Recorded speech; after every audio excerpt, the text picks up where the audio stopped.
जब तुम मेरे लिए अपने पति को धोखा दे सकती हो तो किसी और के लिए मुझे भी धोखा दे सकती हो। जो अपने पति की नहीं हुई वो मेरी क्या होगी। आज विनोद के मुंह से ये शब्द सुनकर दीपा अवाक रह गई थी। उसका दिल बुरी तरह तड़प कर रह गया था। वह बिना कुछ कहे विनोद की गाड़ी से उतरी और अपने घर आ गई। बच्चों को स्कूल से आने में अभी काफी समय था। दीपा ने एक नज़र अपने घर को देखा, फिर सोफे पर बैठकर सोचने लगी कि आखिर क्या मिला उसे ऐसे ऑनलाइन रिश्ते से। दीपा का पति अच्छी नौकरी पर था, 2 प्यारे बच्चे, खुद का घर, गाड़ी, किसी चीज की कमी नहीं थी उसे सिवाय पति के समय की। और एक औरत के लिए उसके पति द्वारा उसको दिया गया समय सभी सांसारिक चीजों से कीमती होता है। उसका पति ऑफिस के काम में इतना व्यस्त होता गया कि प्रेम विवाह होने के बावजूद उसे समय देना ही भूल गया था। वैसे भी मर्द का प्यार तब तक ही होता है जब तक वह उसे हासिल न कर ले। इस शहर में दीपा का अपना कोई था नहीं और न ही किसी से ज्यादा मिलना जुलना उसे पसंद था। बस अपने रिश्तेदारों व दोस्तों से फोन पर बात हो जाती थी। अपने परिवार के साथ खुशहाल जीवन जी रही थी। विनोद उसके शहर में ही रहता था। शुरुआत में तो वह सिर्फ सोशल मीडिया पर ही कभी कभार दीपा को मैसेज करता रहता था। दीपा ने कभी रिप्लाई तो नहीं किया पर विनोद का उसकी तारीफ करना उसे भी अच्छा लगता था। कुछ समय बाद वह भी रिप्लाई करने लग गई। फिर पता ही नहीं चला कि कैसे बात सोशल मीडिया पर मैसेज करने से फोन पर बातचीत होने तक पहुंच गई। दीपा भी पति के ऑफिस और बच्चों के स्कूल जाने के बाद समय निकालकर विनोद से फोन पर बात करने लग जाती। पति और बच्चों के घर के आने तक जितना भी समय मिलता, दोनों फोन पर लगे रहते। हाँ, अगर कभी विनोद को कोई जरूरी काम होता तब उनकी बात नहीं हो पाती। अपने अकेलेपन में दीपा के कदम कब और कैसे विनोद की तरफ बढ़ते चले गए उसे पता ही नहीं चला। विनोद भी उसकी हर बात सुनता, समझता व उसकी परवाह करता था। यही तो दीपा चाहती थी। कोई तो हो जिसे वह अपने दिल की हर बात बता सके। समय ऐसे ही गुजरता गया। अब दीपा को अपने पति से कोई शिकायत नहीं रहती थी क्योंकि उसने अपना सुकून कहीं और तलाश लिया था। पर यह सब ज्यादा दिन नहीं चला। धीरे धीरे दीपा को महसूस होने लगा कि वक्त के साथ विनोद का व्यवहार काफी बदलने लगा है। अगर दीपा का फोन 2 मिनट के लिए भी व्यस्त होता तो विनोद उससे सवाल करने लगता।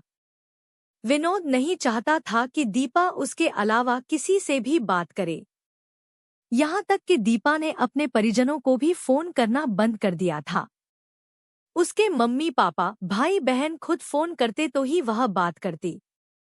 उस पर भी अगर बीच में विनोद का फोन आ जाता तो उसे हर बार अपनी सफाई पेश करनी होती। और तो और अब तो विनोद उसके सोशल मीडिया अकाउंट पर भी नजर रखने लगा था।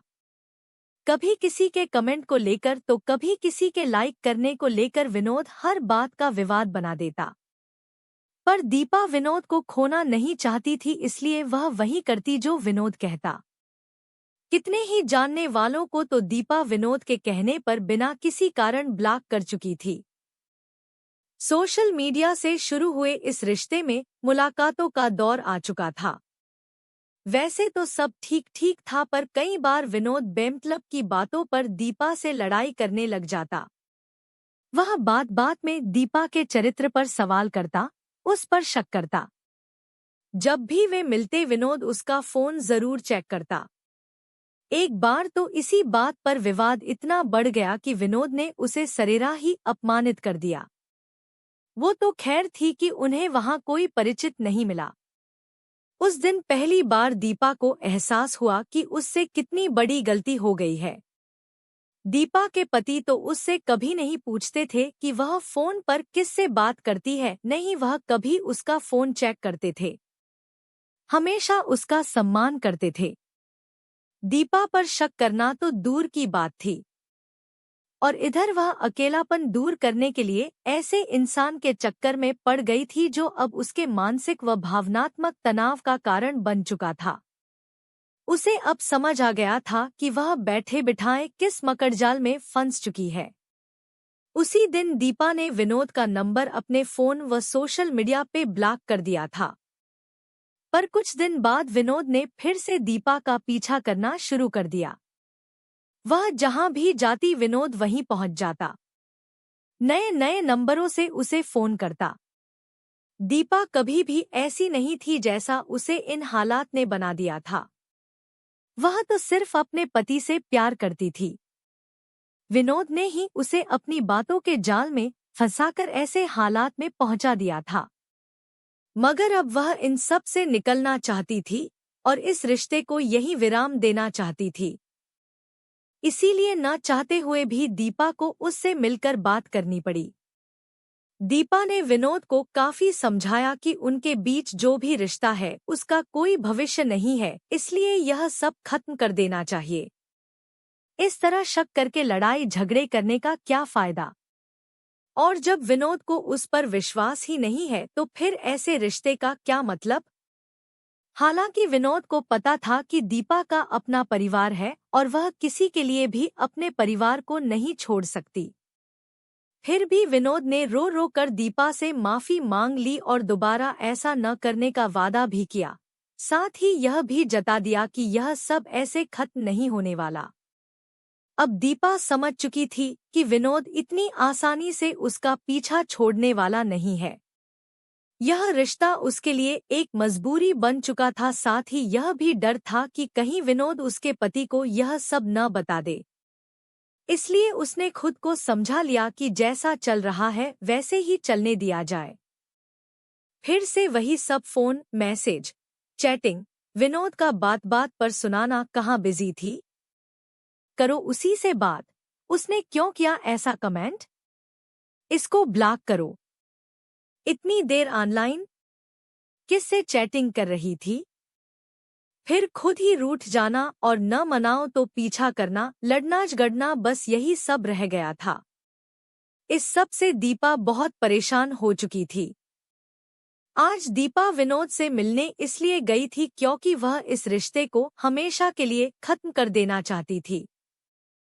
पर दीपा की बात सुनकर विनोद कहने लगा, अब तुम्हें कोई और मिल गया है ना, इसलिए मुझे छोड़ रही हो, और उसका फोन चेक करने की जिद करने लगा। दीपा को उम्मीद नहीं थी कि विनोद ऐसे रिएक्ट करेगा, पर इस बार दीपा ने अपना फोन विनोद को नहीं दिखाया।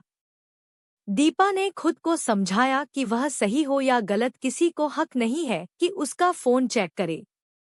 नहीं, उसे किसी को इतना हक देना चाहिए कि कोई उसे जलील करे या उसके आत्मसम्मान को चोटिल कर सके। इतनी जिल्लत दीपा ने कभी महसूस नहीं की थी। हाँ, उससे एक बार गलती हुई थी, पर वह इतनी गिरी हुई नहीं थी कि हर किसी से आशिकी करती फिरे। नहीं, उसे ऐसा करने की जरूरत थी।